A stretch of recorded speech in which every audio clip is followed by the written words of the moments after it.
What's up, everyone? Welcome to the Big Ten Football Talk Podcast. I'm your host, Zach Guggenheim. We're talking preseason Big Ten predictions on this podcast. Make sure to like, follow, subscribe. Make sure you can check us out at Apple, Google, Spotify. Leave a review, send me an email, Instagram and Twitter. You can find me at Big Ten Football Talk, that handle, and big10footballtalk@gmail.com. Couple things. One, you'll notice I sound a little deeper voiced in this pod. It's because I'm a little sick. I'm actually recording this from my bedroom in bed, but I wanted to get something out there because the season is fast approaching. Second thing is, I feel like I've made it. I feel like I've made it in the podcast scene because I got my first ever 1-star review. And you might think that's not a good thing, but I think it's a great thing. Here's why. The 5-star reviews, they come in because friends, family, or just very nice people are just willing to, throw you a bone. And by the way, if you are one of those nice people that haven't given me a 5-star review yet, please do so. That'd be great. But it takes some chutzpah to leave a 1-star review. Like typically, if you don't like the pod, you just stop listening to it. But someone actually gave it a 1-star review. They actually took the time to leave a 1-star review. And I would just like to say thank you to whoever you are for caring enough to say that this podcast stinks. I appreciate it. I really do. I want honest feedback, and the person that left that review, if you want to send me an email as to why, I would love to know why so that I can make this better. In all seriousness, I mean that in all seriousness, but also the big thing is I'm going to be on another podcast. JR's Rankings, I think, is what he goes by on Twitter. But I'm excited to go on his podcast. We're going to talk a little bit about Minnesota, Nebraska, and just other things that are going on in the Big Ten. I'm sure we'll probably talk a little bit about the suspension that Jim Harbaugh is now doing again. We'll probably talk about that. I haven't really talked too much with him yet, but I'm excited to go on the show. That'll be dropping, I think, Wednesday night or Thursday. So be on the lookout. I'll give more information as that happens. We're going to just go, I'm going to do West, take a break, and then we'll do the East and playoff picks. That's just how we're going to do it. I'll give a little bit of explanation, but I think it'll be pretty self-explanatory. This is the third year that I've done this. And really, this is just me going down the schedule. I'm looking at a block schedule. I'm saying, okay, what do I think is actually going to happen? How is this going to play out? So I'm going to do the West. I think the West is interesting in its own way. I'll start, worst to best. So I think the worst case, or the worst, I think is probably obvious for most people, and it's Northwestern. I have them going 1-11, 0-9 in the Big Ten. Their only win coming against Howard in Week 6. They play Rutgers, UTEP, Duke, Minnesota, Penn State. In their first 5 games, I have them losing all 5 of those.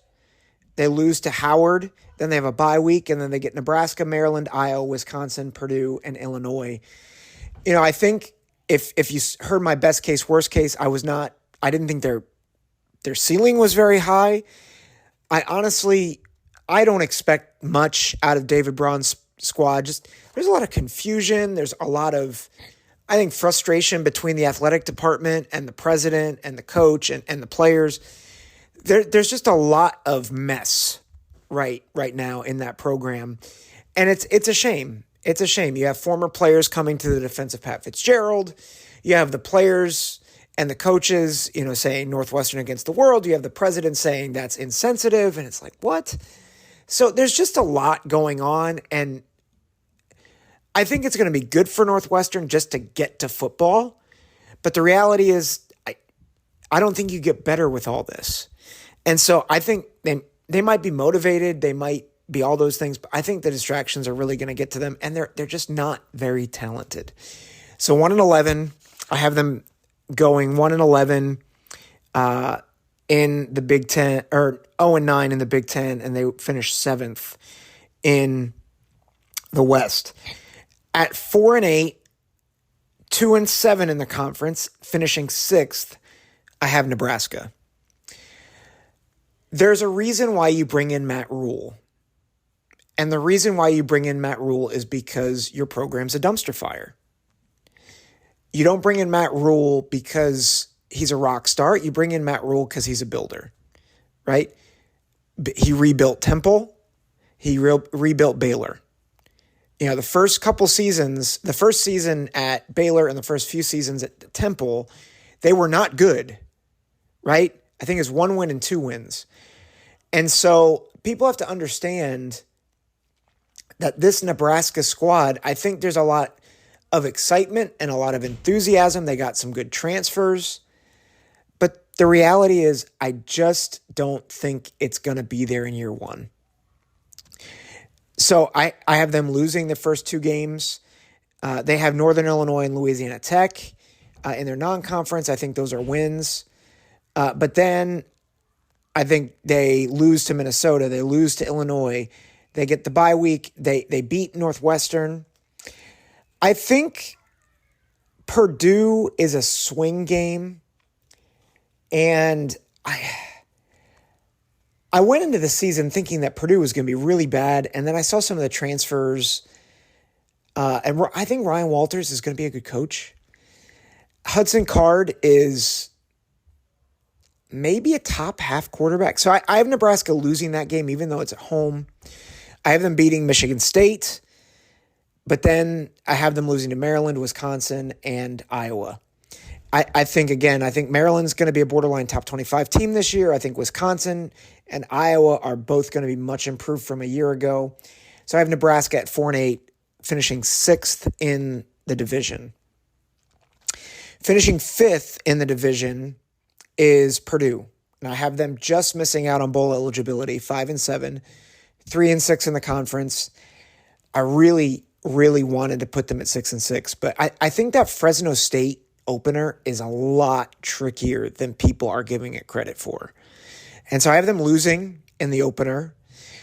I do think they beat Virginia Tech and Syracuse. I think Virginia Tech and Syracuse are actually weaker teams. I think Fresno State would beat both of those teams. So I have them starting out 2-1 in the non-conference and then 4 straight losses. They have a really tough slate. Wisconsin, Illinois, Iowa, Ohio State. It's all before the bye. I think, they get to kind of collect themselves a bit. They get Nebraska. It's on the road, but they get the bye week. So I think that helps them. They get the win there. They lose to Michigan and Minnesota before cleaning up Northwestern and Indiana.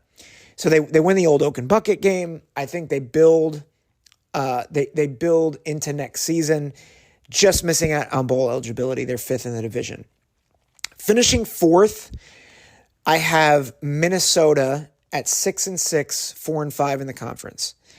Now, before people get upset at me, I think Minnesota might actually be a little better than last year, but the schedule is just nasty. I think Phil Steele has it as the 7th hardest schedule in the country. So you get Nebraska and I think Eastern Michigan to start out. I have them winning both those. Then they go on the road to North Carolina against one of the best quarterback prospects in the country. I just don't think they win that game. They have some defense coming back, and they do have a really good safety in Tyler Nubin who's coming back. So that's good. I just don't think that entire defense is built to really compete with that type of a team. So I think they lose that on the road. They beat Northwestern. They beat the Ragin' Cajuns. So they start 4-1, but then they lose to Michigan. They have a bye. They lose to Iowa at Iowa. While they win and beat Michigan State at home, so that puts them at 5-3. But then their last 4 games is Illinois, Purdue, Ohio State, and Wisconsin. I just think they only get one of them, and that's Purdue. That again, it's a tough schedule. North Carolina, Iowa, Ohio State, Wisconsin, and Michigan are those 5 teams. I think you put them on anybody's schedule, and I think most teams are going to go at best 2-3 or 1-4. I don't think Minnesota wins any of them. I think they're good. I just don't think they're complete enough to be able to get an upset over any of those teams. So I got Minnesota 4th. They do make a bowl game. 3rd in the division, I have Illinois at 8-4, 5-4. I think Illinois has they're high on their quarterback room. They have a really good receiver in Illinois. I think they're still going to have really good defense. Newton at defensive end and Keith Randolph, I think, are going to be a force to be reckoned with on that defensive line. So I think that's where it starts with Brett Bielema's squad. They get Toledo, they get Kansas, start 2-0. They go on the road to Penn State. That's a loss. They get Florida Atlantic at home. That's a win. I think they get Purdue, Nebraska. I think they win those games to get to 5-1. It's a tricky game at Maryland. I have them losing that game. I think it's a swing game for them. I think Maryland and Illinois that could go either way. But I have Maryland winning at home, and then Wisconsin, they lose at home as well, and so they go 5-3 into the bye week, and then they get Minnesota, Indiana, Iowa, and Northwestern, and I think the only one they lose out of that is Iowa. So 8-4, 5-4 in the conference, 3rd in the West.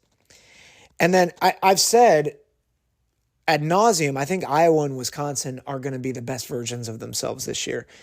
So I have Iowa finishing 2nd, 10-2, 7-2 in the Big Ten. And it's pretty self-explanatory. They go on the road to Penn State in week 4. I don't think they win that game. I just don't think they have the offense to do it against that defense. I think Penn State's defense is going to be stellar. Just absolutely stellar. That's not to say that Iowa's won't, but I just think Iowa's offense is not going to be good enough, I think, to break that defense. And they're going to need to get 20 points, if not more, against Penn State. But then they get Michigan State, Purdue, Minnesota, Northwestern, Rutgers, Illinois, Nebraska. I think those are all wins. But then they go on the road to Madison in week 7. And I think because it's in Madison, Wisconsin gets the win. I think the combination of Phil Longo coming in as offensive coordinator, Tanner Mordecai. Listen, don't sleep on Tanner Mordecai. I think he might end up being the first team All Big Ten quarterback he might be a first team All Big Ten by the end of the year. And they've got a great running back in Braylon Allen. He might be the most underrated back in the Big Ten this year because you've got all these other flashy guys with Blake Corum and Donovan Edwards and Nicholas Singleton and Travion Henderson, all those guys. Listen, Roman Hemby at Maryland, I think a lot of people are talking about those guys. Don't sleep on Braylon Allen. Just don't do it. So I think Iowa has a good season, but I think they go 10-2, 7-2 in the conference, and I've got Wisconsin winning the division at 11-1, 8-1. Their only loss is to Ohio State at home. Let me take a quick break, and then we'll do the East and my playoff picks. Want to make a podcast? Spotify's got a platform that lets you make one super easily, then distribute it everywhere and even earn money, all in one place for free. It's called Spotify for Podcasters, and here's how it works. Spotify for Podcasters lets you record and edit podcasts right from your phone or computer, so no matter what your setup is like, you can start creating today. Then you can distribute your podcast to Spotify and everywhere else podcasts are heard. Video podcasts are also available on Spotify, and when you want to take conversations with your fans to the next level, Q&A and polls are the best way to get them talking. With Spotify for Podcasters, you can earn money in a variety of ways, including ads and podcast subscriptions, and best of all, it's totally free. I highly recommend you give it a try. Download the Spotify for Podcasters app or go to www.spotify.com/podcasters to get started today. Welcome back to the Big Ten Football Talk podcast. The reason why I am doing playoff picks with the East, it probably is fairly obvious, but my East predictions are also impacting my playoff predictions. And this has honestly been the hardest it has ever been for me to make picks. And it's because I really do legitimately think 3 teams could walk out of the East and be the Big Ten champ. And that's not to say that Wisconsin couldn't steal it either. Like, I think Wisconsin, it's not what I'm predicting, and I'll talk about that in a minute, but I do think Wisconsin could be good enough to steal the Big Ten, if whoever the champ comes in and is a little off.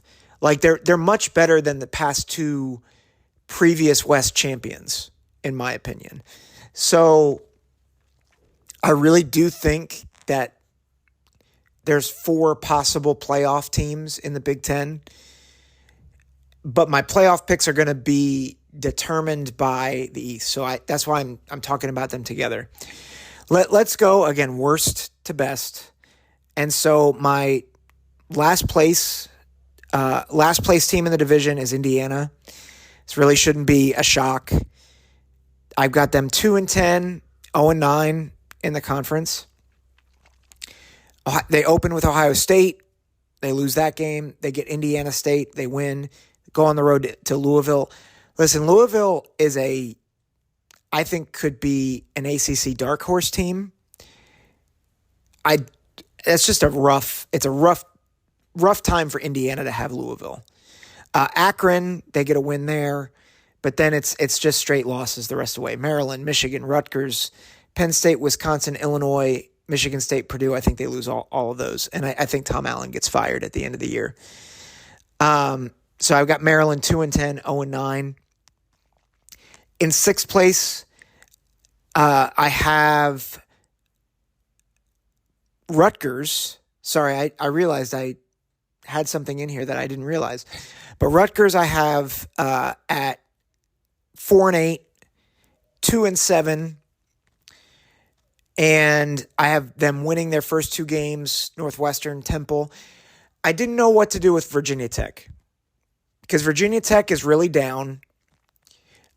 It's probably my name bias because I think I hear Virginia Tech and I'm like, oh, they're better.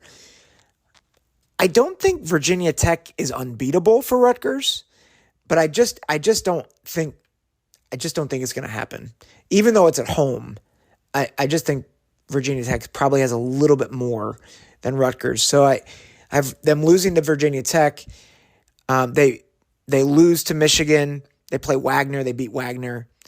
Before they lose to Wisconsin and Michigan State. They get Indiana on the road before they have 4 straight losses. And, I mean, it's a brutal stretch. Ohio State, at Iowa, at Penn State, home against Maryland. That's a brutal stretch. So I got 4-8. Also tied for 6th, although technically they'd have the tiebreakers, Michigan State. I have them at 4-8, 2-7 in the division. They get Charlotte, which is, Central Michigan. Did I screw this up? Whoever their first game is, they win. I'm going to make sure I actually report this right before I actually tell you who it is. They win their first game. They beat Richmond their second game. And then it really gets hard for them. They play Washington at home. Washington might be a dark horse playoff contender. Like that's a tough ask. It's a very, very tough ask for them. It's Central Michigan, not Charlotte, who they play. They beat Central Michigan. They beat Richmond, but they lose to Washington. They lose to Maryland. They lose to Iowa. And then they get a bye week. They beat Rutgers on the road, but then it's 5 straight losses. Michigan, Minnesota, Nebraska, Ohio State. 4 straight losses. They get Indiana on the road, but then they lose to Penn State and Detroit. So 4-8, 2-7, another rough year for Mel Tucker. And then 4th place in the division, I have Maryland. And I have them winning their first 5 games. They're playing Charlotte. That's who I knew a Big Ten team was playing Charlotte. But I think they win their first 5 games. I think they're ranked heading into their matchup against Ohio State. They lose. In my best case, worst case, I said they might be able to upset Ohio State. Over the past 10 years, since Maryland has been, or 9 years since Maryland has been in the conference, they have given Ohio State a game when they're hosting them several times. Never when they're at Columbus. I think because it's in Columbus, I think it's going to be a bit more of the same. I think it'll be closer than years past, but I think Ohio State's probably going to get the win and is probably going to be a little bit more comfortable. They get Illinois. I think they win that game at home before they have a bye. They get Northwestern before they finish with Penn State, Nebraska, Michigan, and Rutgers. And I have losses to Penn State and Michigan, wins against Nebraska and Rutgers. So they go 9-3, 6-3 in the conference. 4th place. Which is crazy that 4th place in the division is 6-3. Now, up to this point, there's a couple things I want to point out. I don't see a ton of separation between like the bottom 6 or 7 teams.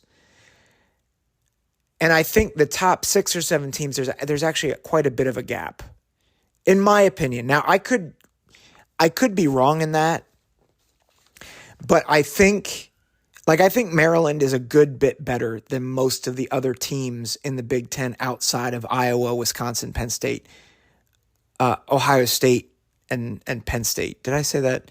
Ohio State, Michigan, Penn State, Wisconsin, Iowa. I think those 5 teams are a cut above.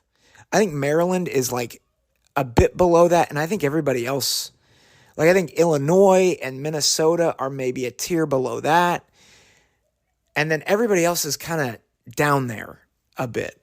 Now, I could be wrong. We could see, Illinois surprised last year, Michigan State surprised 2 years ago, but that's kind of how I'm seeing it right now. I think Iowa is a bit below Wisconsin, and I think Wisconsin is a gap below Penn State, Michigan, Ohio State.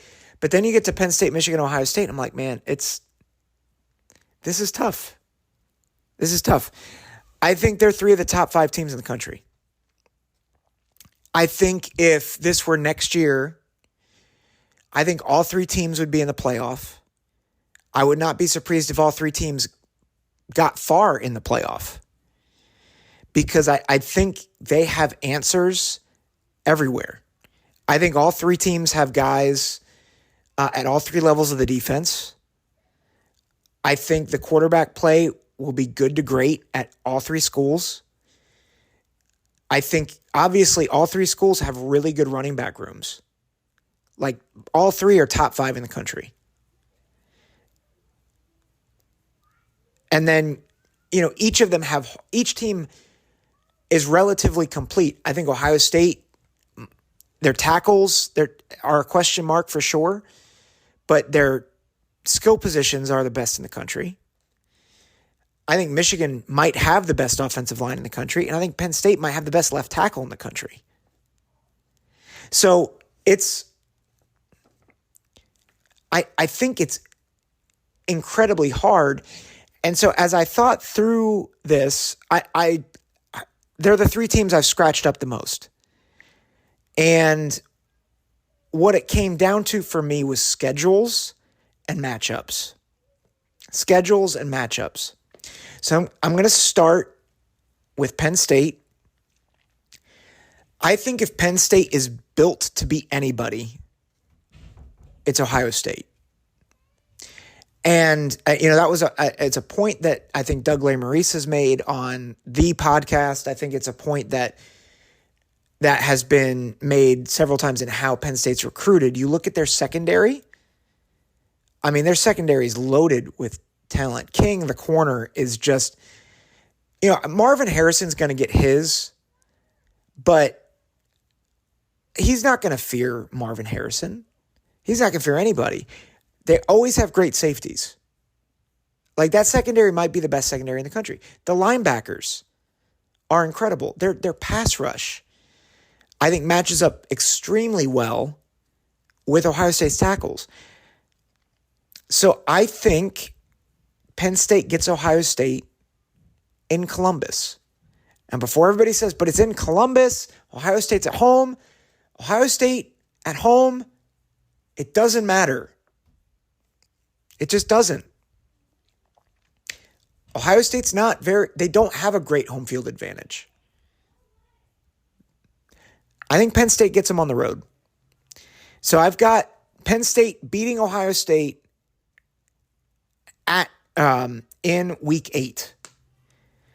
But I don't think Penn State is built to beat Michigan. I think they're too light up front. And so I have them losing to Michigan at home. And again, before you say, well, Michigan's going on the road to Penn State.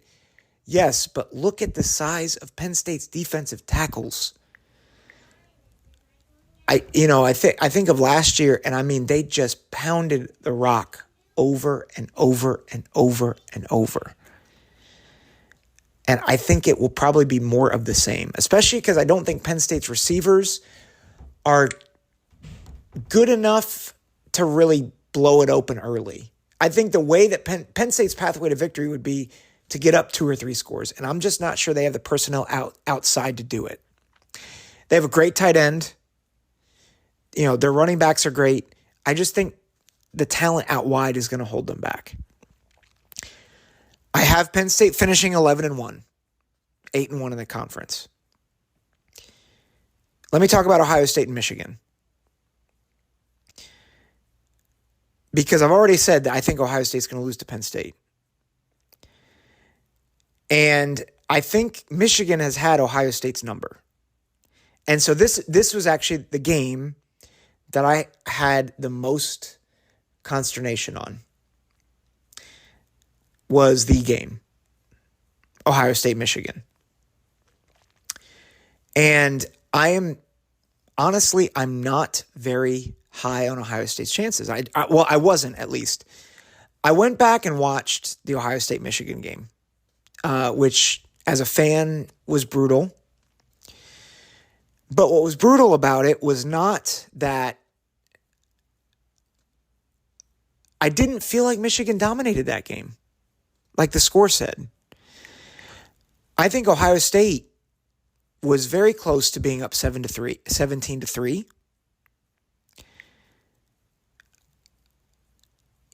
I think if the defense could have stopped one big play in the opening half, you're not talking about 20-17.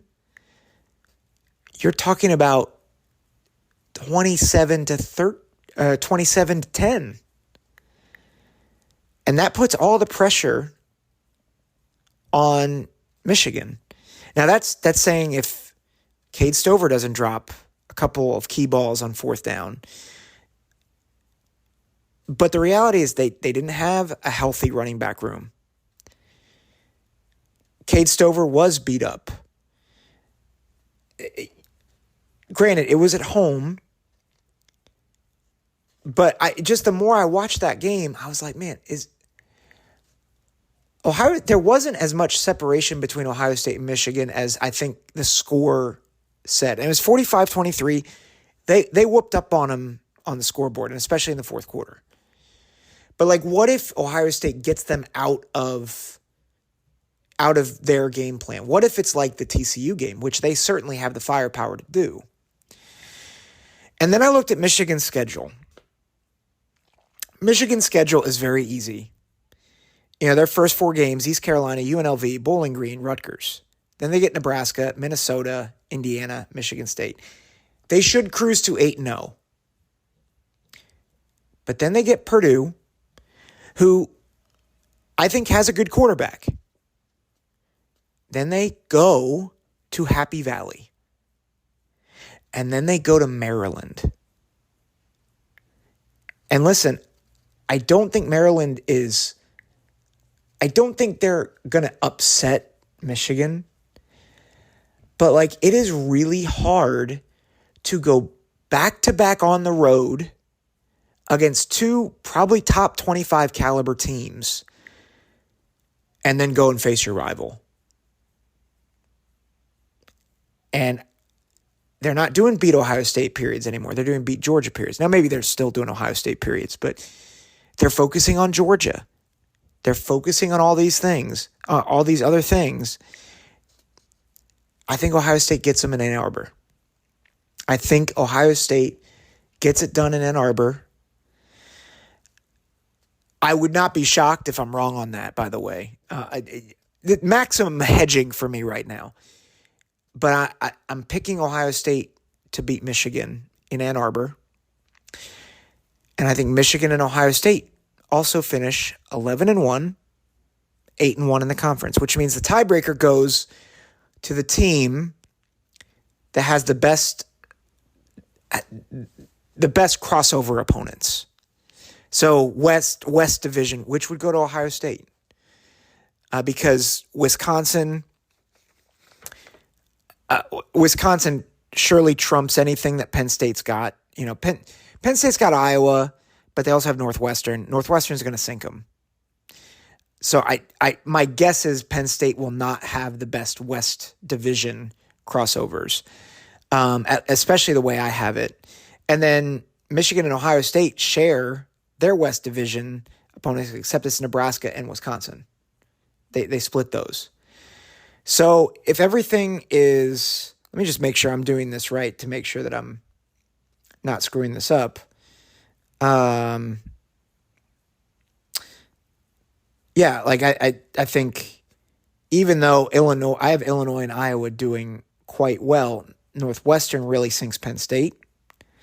So they would have 12 overall wins, whereas Ohio State would have, let me do math here, would have 15, their opponents would have 15 wins in the conference, and Michigan's would have, I believe, they would have 9. So Ohio State would win the tiebreaker. And that would put Ohio State in the Big Ten championship game where they'd rematch Wisconsin. I think that game will be close in Madison. I think it'll be not as close in Indy. I think Ohio State wins that game, wins the Big Ten, which leaves my playoff picks as follows. I think 4th, I've got Michigan. I think Penn State will probably have a better non-conference resume with West Virginia. But ultimately, I think the head-to-head of Michigan going on the road to Penn State is going to give Michigan the nod. I think Penn State ends up 5th or 6th. My guess is LSU will be in that conversation as well. But I've got Michigan 4th. 3rd, I have Clemson.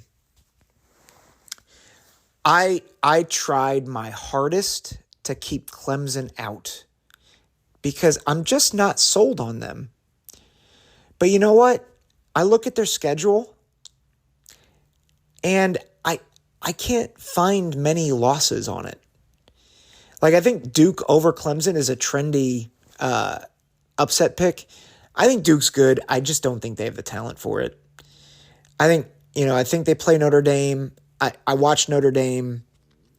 Notre Dame's a nice team this year. I think Sam Hartman is really good. I think their receivers are good. I think they're, if I'm honest, a poor man's version of Michigan. I think their offensive line is good, not great. I think Estime is good, not great. I think their receivers are good, not great. I think their defense is good. They're disciplined. I don't think they'll lose stupid games like they did last year. I think they'll be like a 9-3 or 10-2 team. I don't think they're going to beat Clemson.